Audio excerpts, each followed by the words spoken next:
Shalom, shalom, shalom, haleluya, selamat pagi, terpujilah Tuhan kita yang hidup, amin. Hari ini kita patut bersyukur karena dalam anugerahnya Dia telah memberikan kita satu hari lagi, tepat di hari Senin tanggal 5 Juli tahun 2021. Adalah doa saya terus bahwa di sepanjang hari yang luar biasa ini sampai terbenamnya matahari, segala pengalaman dan pergumulan yang kita akan hadapi itu akan semakin memurnikan dan mendewasakan iman kita, dan kita semakin menikmati kebersamaan dengan Tuhan yang adalah Immanuel. Amin. Saat ini sebelum kita lebih jauh melakukan aktivitas kita sepanjang hari ini, mari kita sama-sama kembali meneduhkan hati kita untuk merenungkan firman Tuhan yang datang menjadi pedoman dan pelita hidup kita dalam menjalani hari ini. Perenungan kita hari ini akan kita ambil dari pembacaan 34 hari bersama Kitab Ulangan.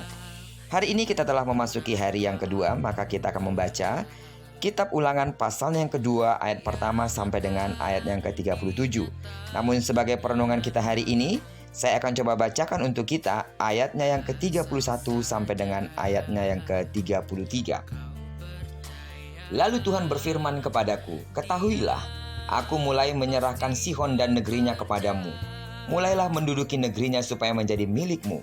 Kemudian Sihon dan seluruh tentaranya maju mendatangi kita untuk berperang dekat Yahas. Tetapi Tuhan Allah kita menyerahkan dia kepada kita, sehingga kita mengalahkan dia dengan anak-anaknya dan seluruh tentaranya.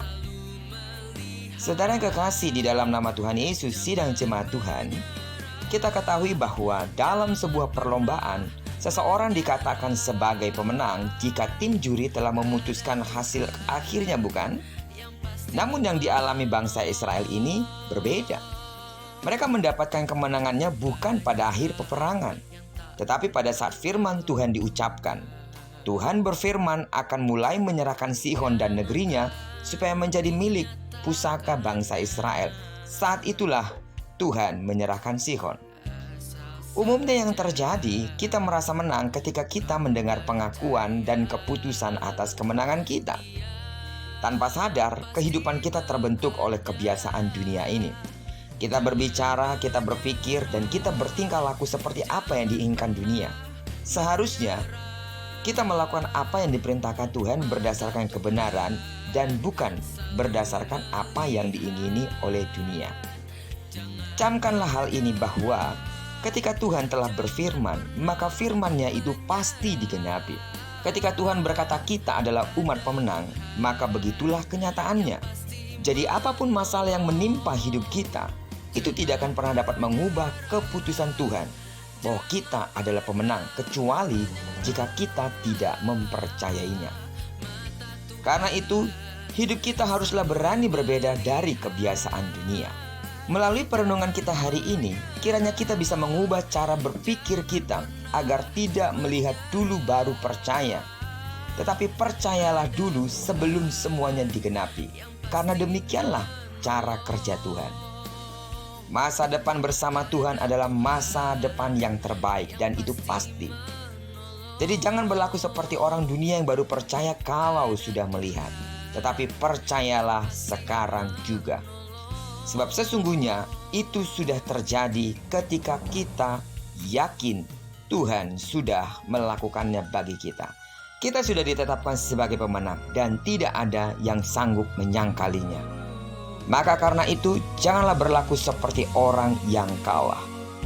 Dalam menghadapi berbagai situasi sulit, masa pandemi COVID-19 ini, Tuhan katakan dalam hidup kita, kalau Dia pasti turut campur tangan, maka demikianlah yang terjadi. Tuhan akan turut campur tangan dalam situasi sulit yang kita hadapi sekarang. Hanya saja yang dibutuhkan bagi kita berketetapan hati untuk percaya bahwa dalam situasi sulit ini Tuhan akan membuat kita menjadi pemenang dan semuanya dalam kendali Tuhan. Amin. Tuhan memberkati hidup kita. Kiranya perenungan kita hari ini menguatkan dan meneguhkan hati kita kalau apa yang Anda percaya tentang Dia tidak pernah salah, karena Dia dapat melakukan apa yang mustahil bagi manusia, namun baginya tidak ada yang mustahil. Diberkatilah kita sepanjang hari ini dan digenapi firman yang berjanji bahwa apa yang dikerjakan tangan kanan dan tangan kiri kita dibuatnya berhasil. Kemanapun kaki kanan, kaki kiri kita melangkah, di sana kemuliaan Tuhan akan dinyatakan dan terjadilah itu dalam hidup kita. Diberkatilah kita bersama dengan orang-orang yang kita kasihi dan bersama dengan orang-orang yang kita cintai dimanapun mereka berada. Terpujilah nama Tuhan. Shalom.